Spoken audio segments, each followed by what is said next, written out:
viendo el castigo a las naciones. Estamos viendo el castigo a las naciones y en este caso le toca a Damasco. Hay gente, hermanos, que cuando uno les habla del Dios del Antiguo Testamento se asustan. Es un Dios malo, un Dios tremendo, un Dios que acababa pueblos, pero cada acción que el hombre hace, cada cosa que nosotros hacemos como seres humanos, trae una consecuencia. Y en este caso, Dios va a disciplinar naciones que no son cristianas, que no son hijas de Yahvé. Y cualquiera puede decir, no, pues, ¿por qué se mete Dios con los que no son hijos de Él? Porque ellos se metieron con los hijos de Dios. Ellos se involucraron a querer hacerle daño al pueblo de Dios. Y esto ha sido siempre. Por eso cuando uno nunca debe conspirar con ningún hermano. Y no tenga miedo como el de la prosperidad, que no se meta con el santo, porque va a llevar fuego y empieza. No, estamos hablando de que hay gente que de repente la agarra con uno y empieza a pleitar con uno, sin que uno no sepa a veces. Pues en Damasco, en Israel, el norte de Israel, planearon, porque somos buenos para planear, hermano. Ellos hicieron el plan, conspiraron, hicieron, bueno, mejor lo vamos a llegar y atacamos y ponemos de alcalde o de presidente a fulano. Pero la gente vive como que es animal. Piensa que no hay nadie que está viendo o escuchando los movimientos que uno hace. Que Dios no se le escapa nada. Entonces, cada vez que nosotros queramos hacer algo contra un hijo de Dios, vamos a traer consecuencias a nuestra vida. Vamos a traer consecuencias. ¿Y por qué? Miren el capítulo 17, versículo 1, dice al 3, profecía sobre Damasco. He aquí que Damasco dejará de ser ciudad y será un montón de ruinas.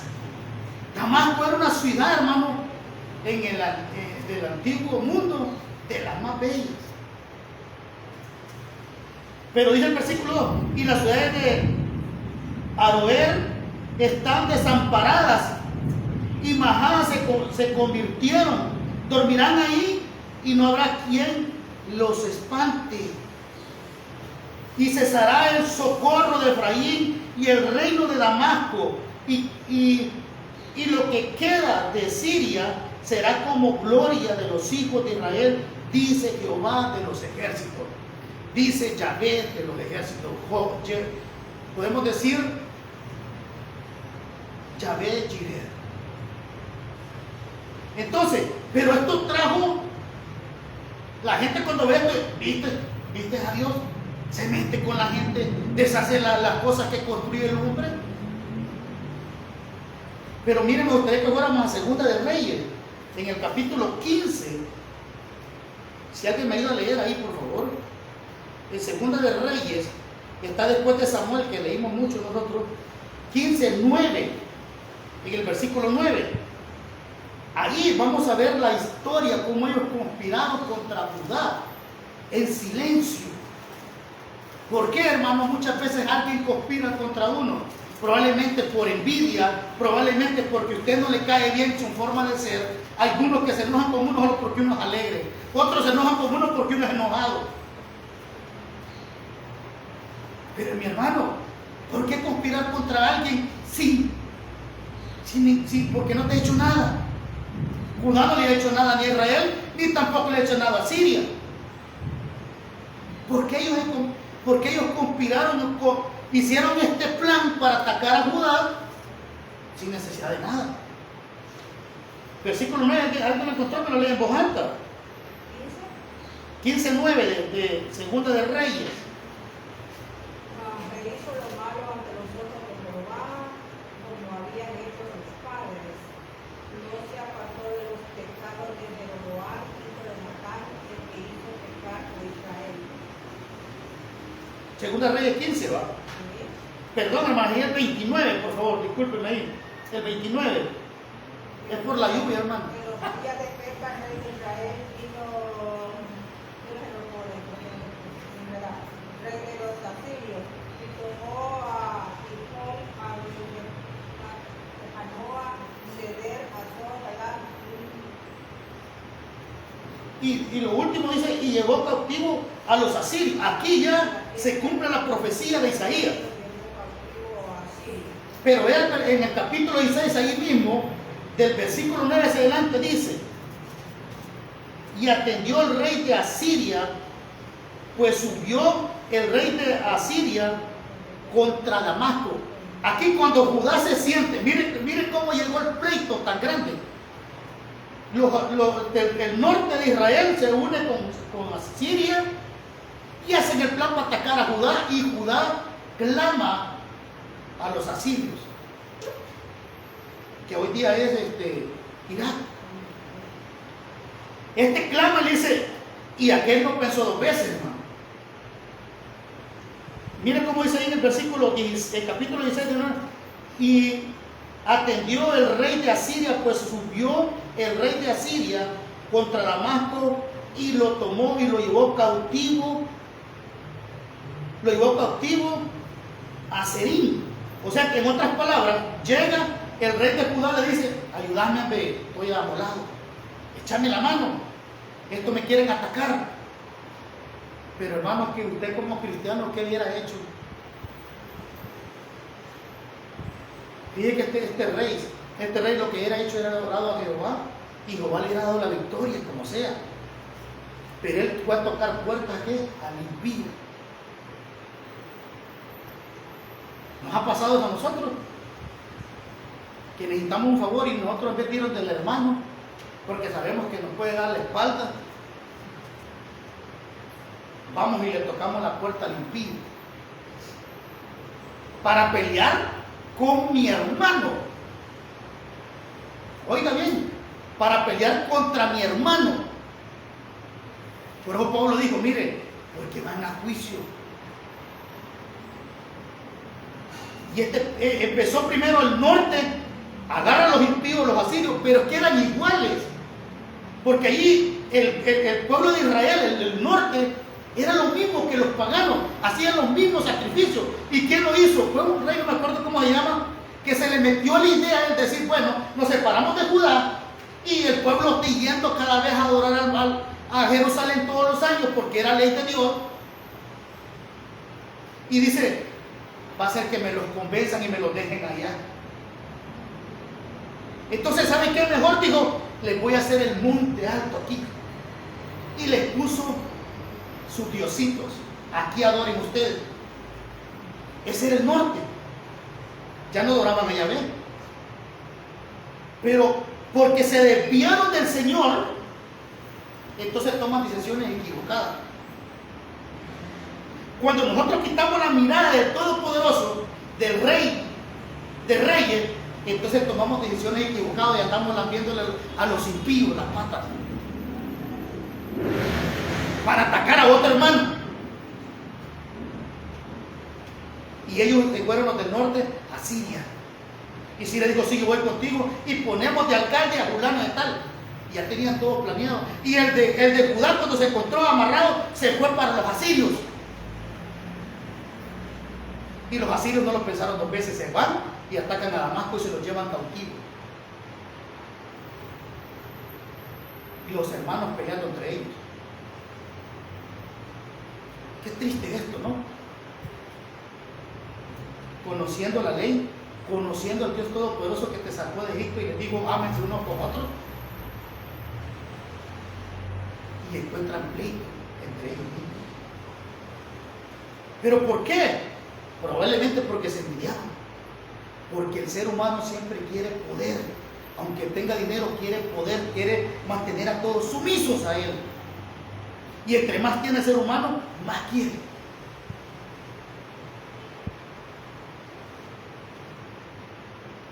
Pero si usted vamos a ir a Isaías en el capítulo 7.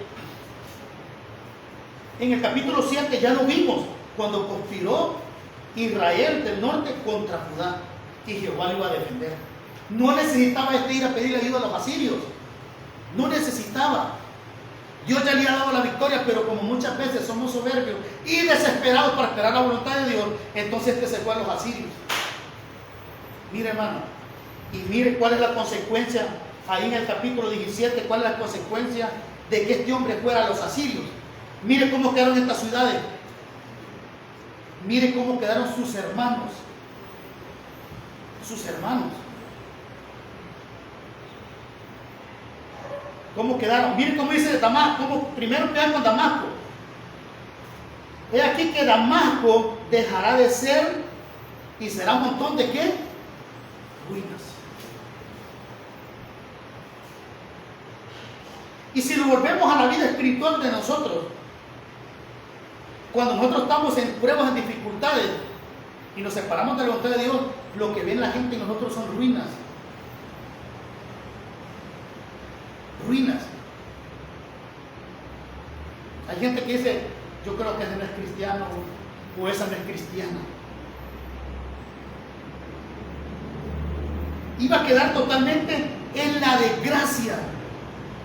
Después de ser una ciudad esplendidosa o hermosa, Damasco iba a quedar una ciudad quebrada. Ustedes no han visto cómo quedó Irak cuando después lo atacó Estados Unidos. Aún no lo han construido. Googléelo. Se ve espantoso ahí. Así quedó Damasco, abandonado, pedazos de bloque. Probablemente los sirios y Damasco haber dicho, mira que este Dios que tenemos es cruel, este Dios de los israelitas es cruel, pero ¿quién lo pensó? Fueron ellos. Ellos conspiraron contra Judá y no se iba a quedar así. Y no se iba a quedar así. Porque Dios todo lo mira, hermano. Toda la injusticia que hace el mundo un día no va a quedar impune. Toda la injusticia que nosotros hacemos como seres humanos, como cristianos, no va a quedar impune también. Aquí era con estas naciones, aquí era con el norte de Israel, pero también a nosotros. A veces caemos en desgracia, en ruinas, en nuestra vida se quebranta, nuestra vida espiritual, y en vez de ir para adelante, vamos retrocediendo, porque tal vez Dios está desmirándonos a nosotros.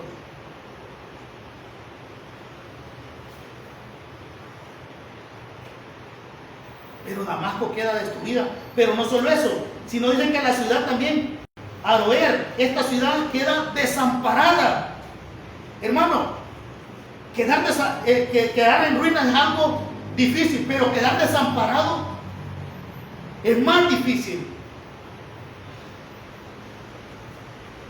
Porque esto no había ni socorro, no había amparo para ellos, no había nada para ellos. Dios estaba alejado de estas naciones, Dios estaba alejado del norte de Israel, y lo que había ahí eran desgracias. Podían clamar a quien querían y nadie los ayudaba. ¿No le ha pasado a usted alguna vez de cuando pasa pruebas que toca puertas aquí y allá y todo está encerrado? Como que Dios quiere que usted pase solito la prueba. A mí ya me pasó. Y es difícil. Y uno quiere socorro, y uno quiere amparo, y uno dice, Señor, tal vez fulano me echa la mano, o tal vez sutano. Pero estas ciudades quedaron desamparadas, privadas de cualquier amparo, privadas de que alguien podía socorrerlo, quedaron privadas de cualquier ayuda humanitaria que podían llevar ahí, quedaron desamparadas. Y cuando un creyente se aleja del Señor, queda desamparado también. Solo quedan diciendo, me acuerdo que iba a la iglesia, me acuerdo que yo le servía. No, si yo le servía, pero hoy queda desamparado porque en vez de rodearse al Señor, llora en la noche. Claman y quedan buscando amparo, quedan buscando ayuda. Pero los que estamos con el Señor, cada noche que no tenemos comida, no tenemos dinero, le decimos, Señor, se nos acabó la comida. Ya no tengo para el cartón de pastilla.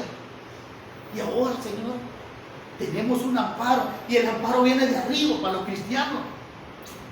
Nosotros no estamos solos, como estas ciudades.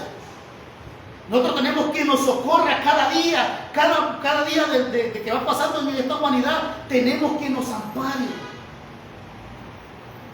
Y Cristo todavía dijo, yo no lo puedo dejar solo. Todavía el Señor, de amable, de amoroso, de hermoso con nosotros, no dice, yo no lo puedo dejar solo, le puedo dejar el paracleto. ¿Para qué? Para que nos consuele. Usted no está desamparado ni yo.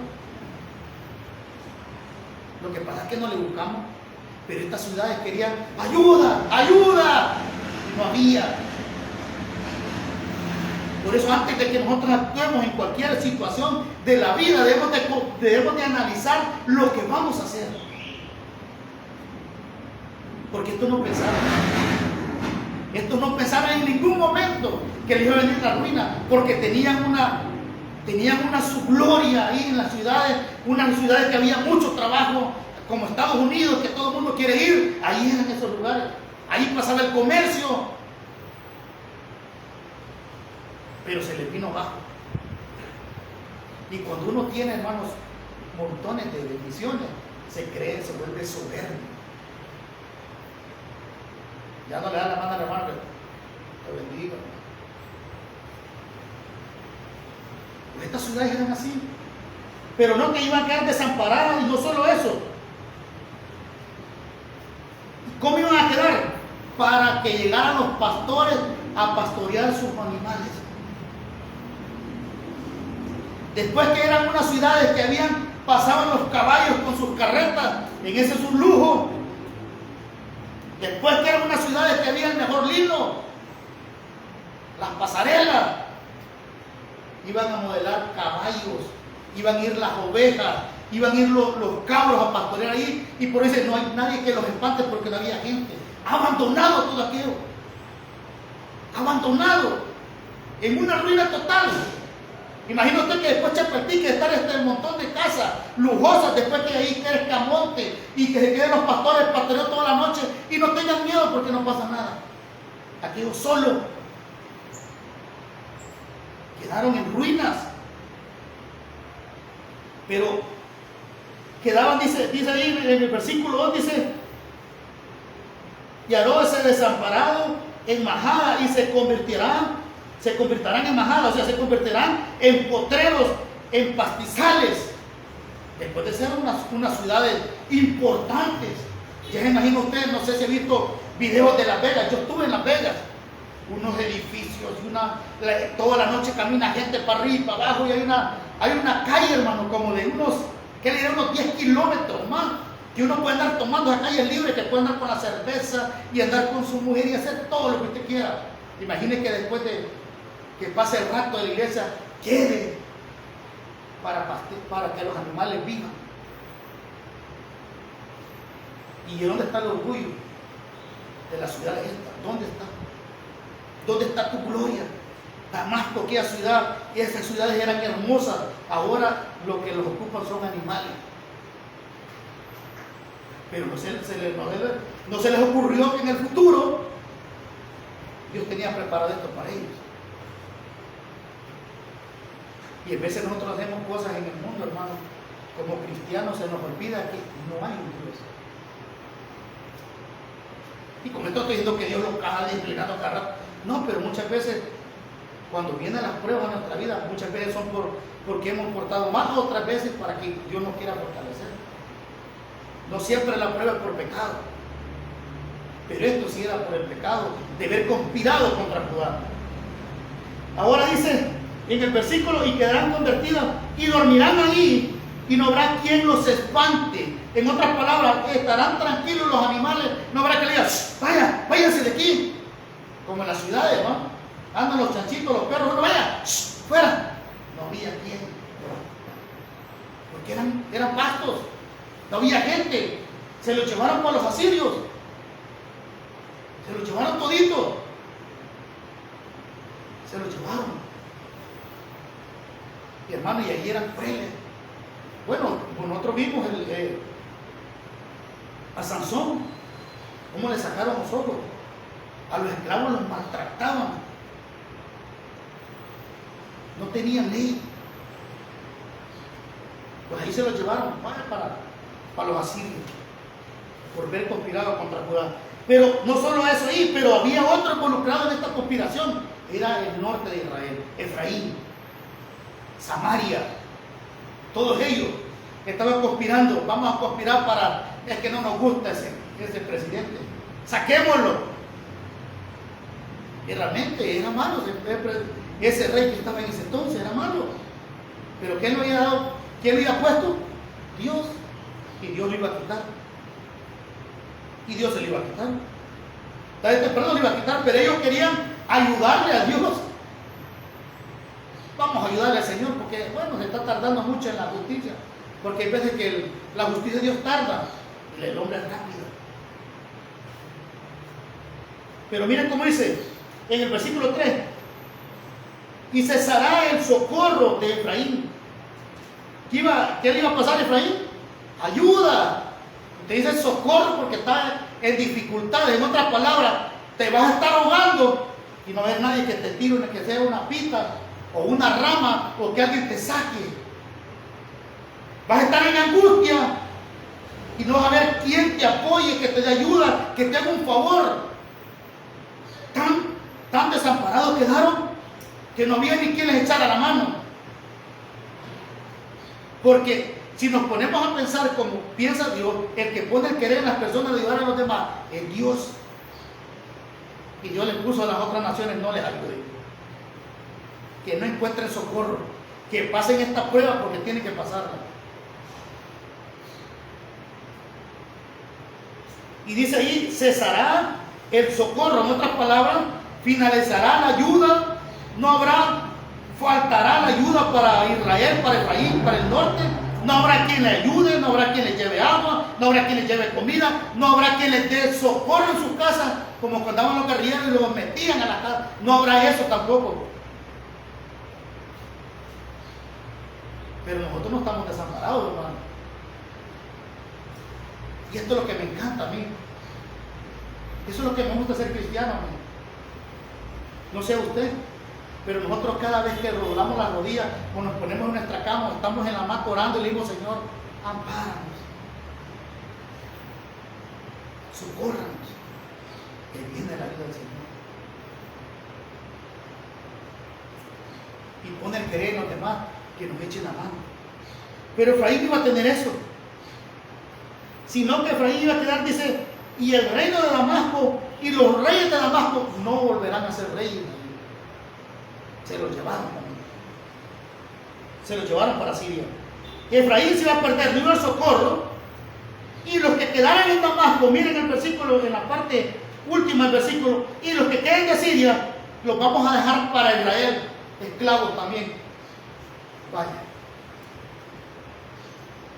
Todavía tenía una misericordia un poquito con Israel, pero en Damasco y los sirios no dejó a nadie. Y los que quedaban tenían que ayudar a los israelitas, esclavos de los israelitas. Los israelitas eran esclavos de los asirios y los sirios eran esclavos de los israelitas. Peor la cosa. Esta era del gato. Peor la cosa, mi hermano. Los que quedaran ahí, bueno, me le sirven a los israelitas, ahí me le sirven allá, en todo lo que necesiten. Pero en Israel iba a quedar algunos, lo que le llamamos nosotros el remanente. Siempre hay alguien, hermano. Igual en las iglesias, se puede ir toda la gente, pero siempre quedan unos pelones, contaditos ahí. Es que este filtro que estaba pasando el Señor iba filtrando lo que no servía. Ahí iba pasando. Ahí va quedando encima lo que no servía para Siria. Tú te quedas aquí para Siria, para los asirios, y vos te quedas aquí en Israel. Tú vas a ser el renuevo. Pero tenía misericordia. Mira el versículo 4. Dice en el 3 quedamos que queda Efraín. No había socorro, no había ayuda, pero todavía hay misericordia. Dios es bueno, hermano, con nosotros. Dios siempre nos quita todo, pero nos deja algo para sustentarnos. Ahí nos va dejando poco a poquito para que sobrevivamos. Pero en el versículo 4, en aquel tiempo la gloria de Jacob se atenuará y se enflaquecerá su gordura, su grosura, de su carne. Ahora, nótese que en el versículo 4 dice, en aquel tiempo la gloria de Jacob, o sea, la hermosura, todo lo que era de él, en el versículo 4, se va a ir acabando poco a poco, despacio, por su pecado. Pecado número 1, conspirar contra Judá. Pecado número 2, idólatras. Ya lo vamos a ver más adelante. La idolatría lo llevó a esto, a estar unidos con los países.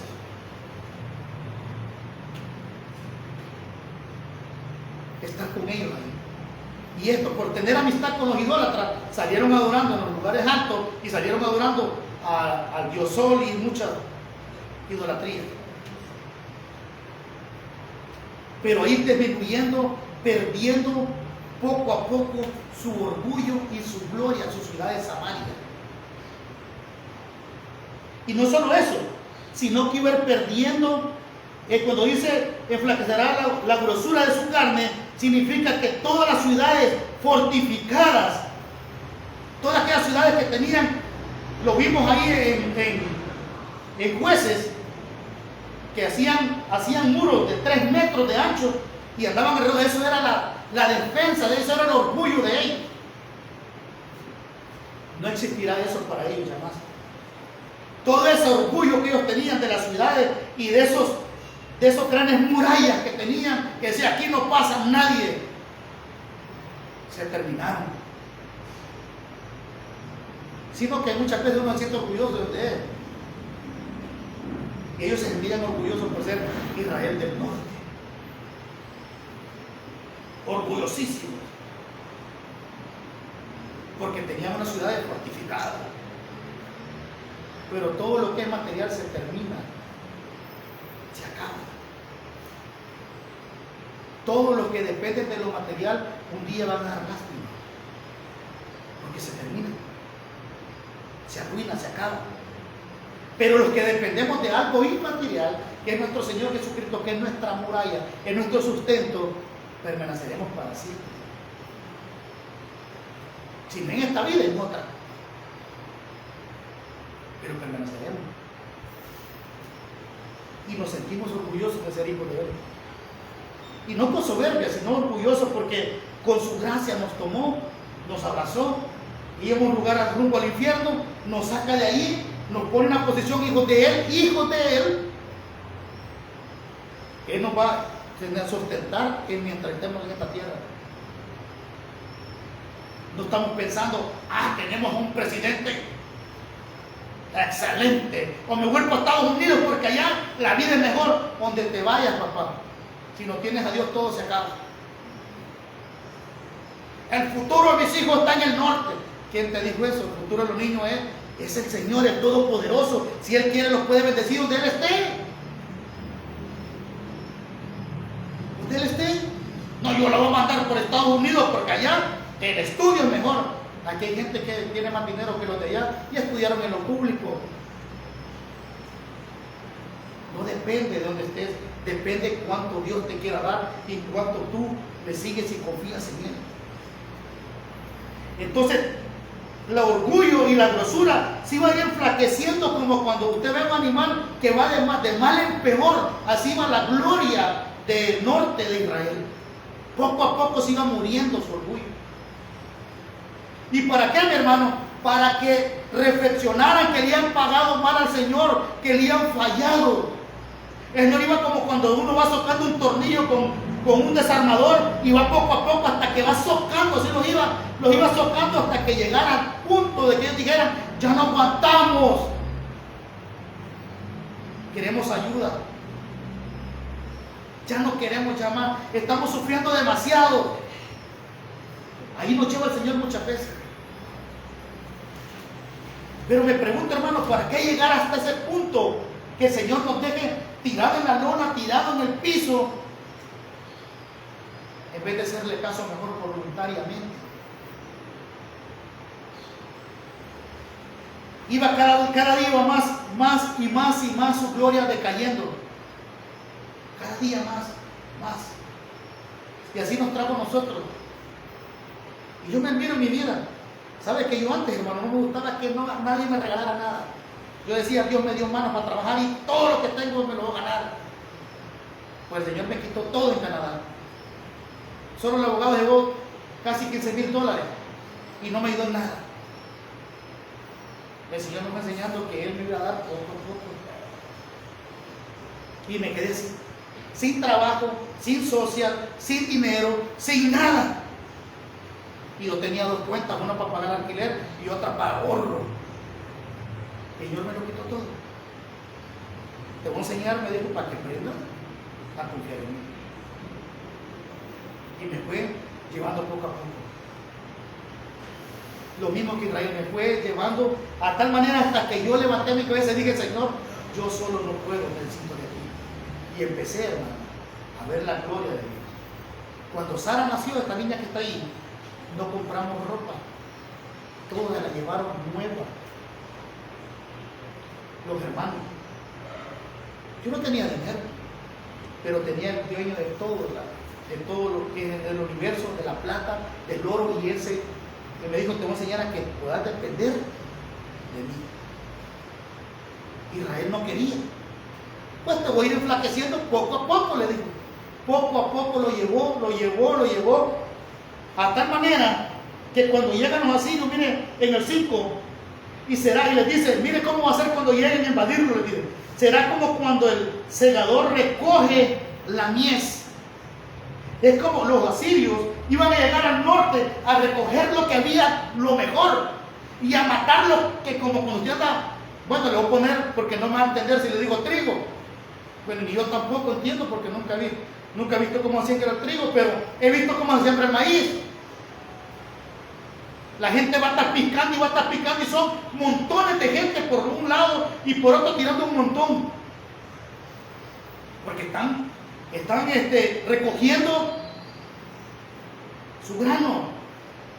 Pues va a ser como cuando recogen la mies, cuando recogen el trigo, así van a llegar los asirios y los van a amontonar y se los van a llevar para allá.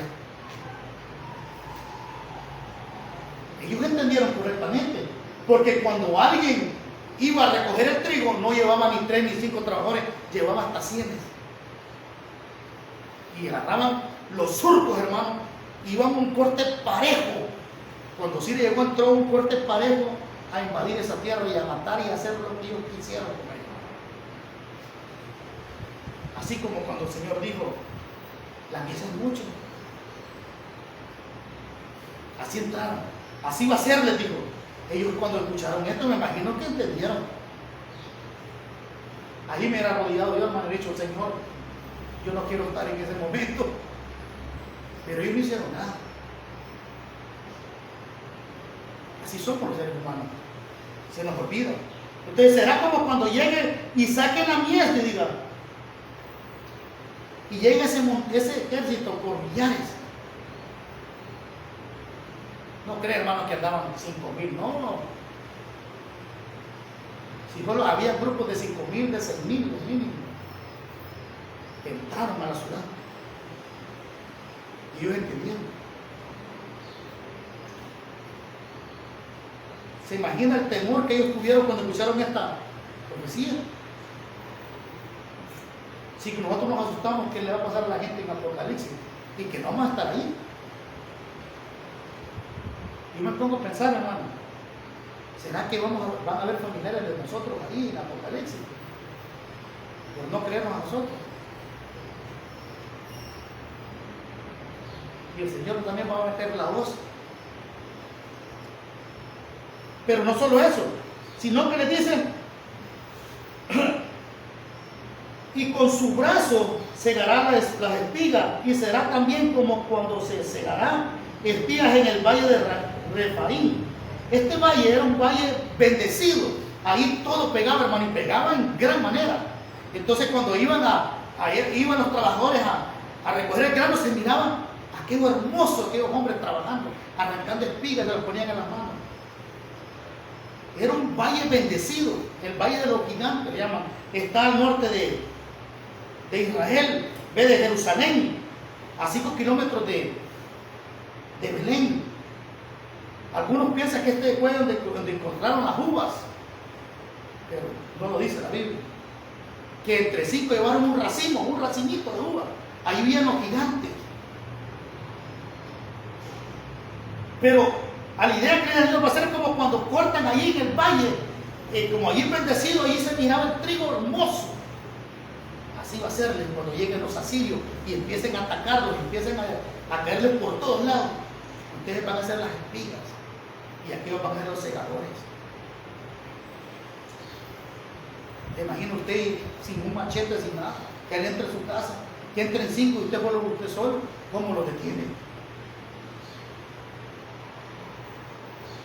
Pero esa era la consecuencia de lo que ellos hicieron en el pasado. Y Jesús dijo, vamos a Mateo 37, 38, Mateo 7 creo que es, no sé si estoy seguro, que lo busco, mi hermano.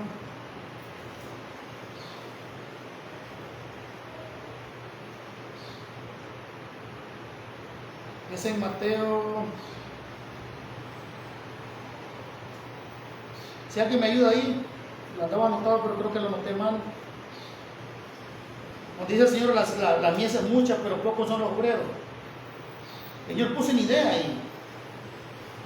¿Por qué? Porque cuando sembraban, era algo, bueno, que yo nunca he visto una siembra tan grande, hermano.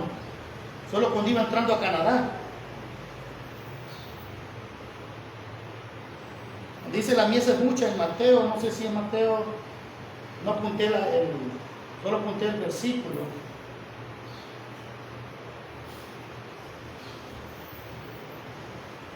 Está en Mateo, el versículo 38, 37, 38, pero no anoté, hermano, el capítulo. Creo que Mateo 9 es. Vamos a Mateo 9. El Señor dio una analogía también de eso. Y nos invita como iglesia también a nosotros a que seguimos el mundo, hermano.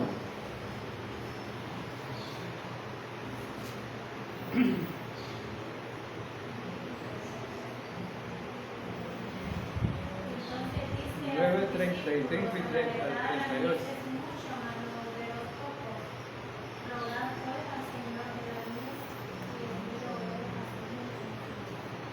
Entonces el Señor vio la mies, vio que la mies era el mundo para evangelismo, pero nosotros los segadores somos pocos, hermanos, y en esto ha caído toda la iglesia del mundo.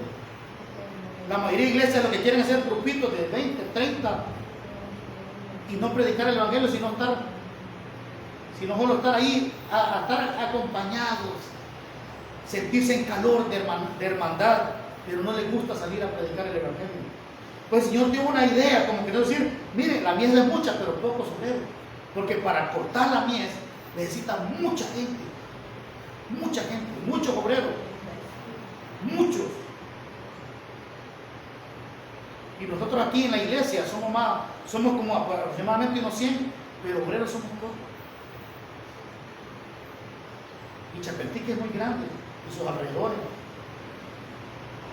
Y Jesús les dijo, pidan al Señor que venga más cortadores de mies, porque necesitamos gente que predique el evangelio, porque no es otra cosa, hermano. Hoy los obreros no están predicando el evangelio, sino lo que predican es religiones. Necesitamos obreros que estén con valor y digan defender el evangelio, decir, bueno, esto, solo Jesucristo salva en la cruz del Calvario, solo Yeshua salva en la cruz, muriendo en la cruz del Calvario, salvó a la humanidad, y necesitas poner tu fe para que esta obra se haga realidad en tu vida. Pero como que los hermanos estudiaron aquí en el instituto y no quieren salir. Somos pocos obreros. La mies es demasiado grande. Necesitamos gente. Así como llegaron los asirios a sitiar a este pueblo, así necesitamos gente que lleguen a sitiar a este mundo, pero con la palabra de Dios en paz. Y dile, ¿sabes qué? Cristo te ama. Y un Cristo que murió en la cruz y que fue sepultado y resucitó al tercer día para darte vida eterna. Y no importa de qué religión sea, Él quiere salvarte. Es más, que Cristo no te quiere cambiar de religión, porque Él no es religión. Él es una relación. Cuando venimos a Cristo tenemos una relación estrecha con Él, y no solo con Él, sino también con el Señor.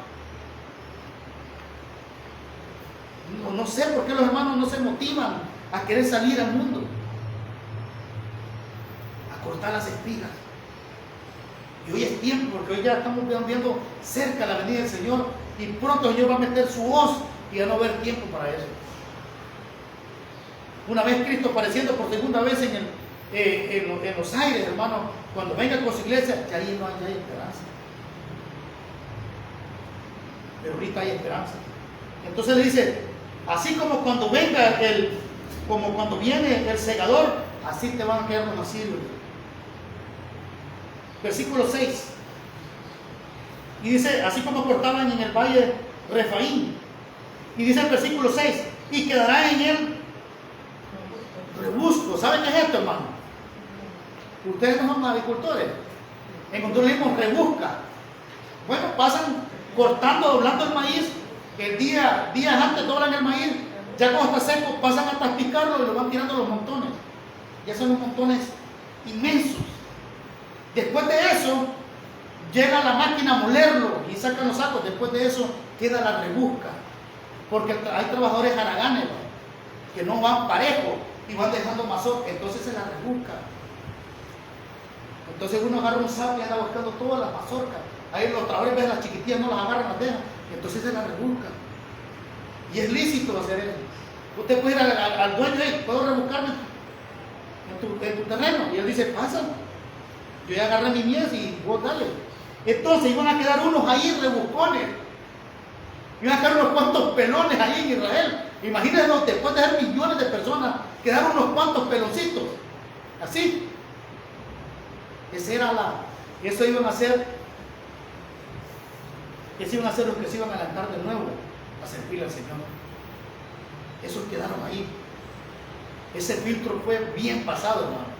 Y los que sí realmente les servían al Señor lo dejaron. Eso fue voluntad de Dios. Porque los asirios no llegaban a tener lástima con ellos. Ellos llegaban a matar hasta animales. Y se llevaban todo el despojo. Pero Dios les puso en su querer no llevarse un grupito. Y dice, y quedarán rebuscos como cuando sacuden el olivo. Sacuden el olivo y quedaron algunos allá en las puntas arriba. Unas cuantas uvas de aceite. Así van a quedar, dice allí en Israel. No se van a ir todos, va a quedar un poquito de gente. Pero esto los iba a ir soltando al Señor. ¿Para qué? Para que clamaran. Como el tornillo, acuérdense, poco a poco. Iba a quedar como cuando también dice otro, pone el olivo, la uva de aceite, y 2 o 3 frutos en las puntas de las ramas, o cuando 5 en sus ramas más fructíferas, dice Jehová de Israel. Entonces dice el Señor, van a quedar unas cuantas ahí en las ramas más que producieron más, vamos a quedar unos cuantos peloncitos ahí, unas cuantas frutas. En este caso quedarían unos cuantos israelitas. Y van a quedar el remanente fiel. Imaginen que el Señor pasara el filtro aquí en la iglesia y dijéramos a sacar todo lo que no, igual hubiéramos quedado unos 3. Ese es el filtro de Dios. Pero Dios no es así. Esta era la ley, hermano. Pero hoy en la gracia Dios disciplina diferente.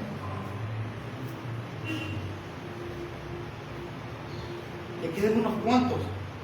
Miren Hebreos 12, como dice. Ya casi nos agarró el tiempo. En Hebreos 12 vamos rapidito ahí, para no dejar inconcluso el tema. Y en el versículo 10, porque el Señor al que ama disciplina y azota, y todo aquel que recibe por hijo. Si usted es hijo de Dios, entonces si se anda portando mal, que lo hacemos siempre, todos lo portamos mal, pero hay algunos hermanos que viven en el pecado. Es muy diferente pecar y confesar y apartarse que hay personas que permanecen constantemente en el pecado. Y a esto es que Dios viene y disciplina. Si es hijo, si no es hijo, usted va a andar como que es caballo para arriba y para abajo y no pasa nada. Porque Dios no se mete con los hijos de que no den. Disciplinó a Israel, ¿por qué? Porque eran hijos de él. Entonces dice que toma por la disciplina. Y si soporta la disciplina, otro, si soporta, si usted se para bonito, ¿y cómo se para bonito? Que usted es hombre, no, de rodillas, orando, leyendo la Biblia. De que yo soy fuerte, que me dé otro pues, Señor, denme otra nalgada aquí. No, orando, humillándose. Entonces usted en vez de enojarse con Dios dice, sí Señor, yo la regué, he pecado, ¿hasta cuándo me va a quitar como rey David? No lo maté, Señor. Si el culpable fui yo. Y aquel hombre tirado en el piso, clamando. Si sos hijo, si usted no es hijo. Y algunos saben qué hacen. Se enojan con Dios y se van de la iglesia. Y se meten al catolicismo y se meten a cualquier otra religión loca de esa. Serán hijos. Si no soportó y no buscó el rostro del Señor, que el rostro aún el Señor en la dificultad nos arrulla, nos consuela, nos da ánimo. Soporta la disciplina, Dios os trata como a hijos, porque ¿qué hijo es aquel a quien el Padre no disciplina? ¿Qué hijo va a andar del Señor en el mundo dando lo que Él quiera, mujeriando, tomando, peleando, y Dios no le va a hacer nada? Robando, y Dios no va a hacer nada? No es hijo. Porque nosotros medio lo estamos oliendo el guacal, ¡pa! La cachetada, ¡va para adentro! Dios nos trata fuerte en veces. ¿Pero por qué? Porque nos ama. ¿Por qué hizo esto con Israel? Porque amaba a Israel. Iba a dejar un remanente ahí que se volviera a formar. Como cuando usted poda un árbol y lo deja pelón aquel árbol, empiezan a salir las ramitas de retoño, de renuevo. Esas ramas son buenas. Botó lo malo. Entonces, si usted no es hijo de Dios y anda haciendo lo que sea, y anda involucrado en todo lo que es el mundo, y nunca ha sido disciplinado, y nunca ha sentido que Dios le ha socado la pita, entonces, pregúntese si es hijo. Porque si mi hijo anda en la calle, y anda tomando, y anda exhibiendo la calle, yo lo pescodeo, mi hermano. Y si es posible, delante de la gente. Lo agarro del pelo y lo meto. Pero si no es mi hijo, le puedo dar un consejo. Mira, joven, componente. Mira, estás ahí, mira en tu futuro, estás joven. Pero si es mi hijo, lo agarro del pelo y lo saco. Y adentro lo pescoseo y como pues, es mi hijo, por su bien, par de nalgada, como el cincho, aunque esté grande. Entonces, pero si usted no ha sentido disciplina, y el cual todos han sido partícipes, entonces sois bastardos. Sencillo. Si usted o yo andamos haciendo lo que queramos en el mundo y el Señor no nos pasa como Israel, como Israel del norte, entonces no pasa nada. Usted no es hijo de Dios. Usted lo que es un religioso miembro de la iglesia, que viene porque se acostumbró y se viste como nosotros, habla como nosotros y camina como nosotros, pero no es de nosotros.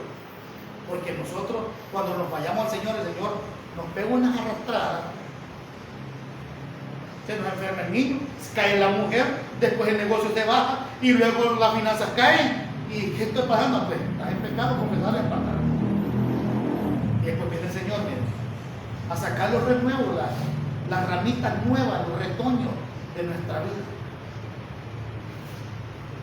Hay mucho que aprender en este capítulo 7, hermano. Pero lo vamos a hacer hasta ahí porque nos agarró el tiempo.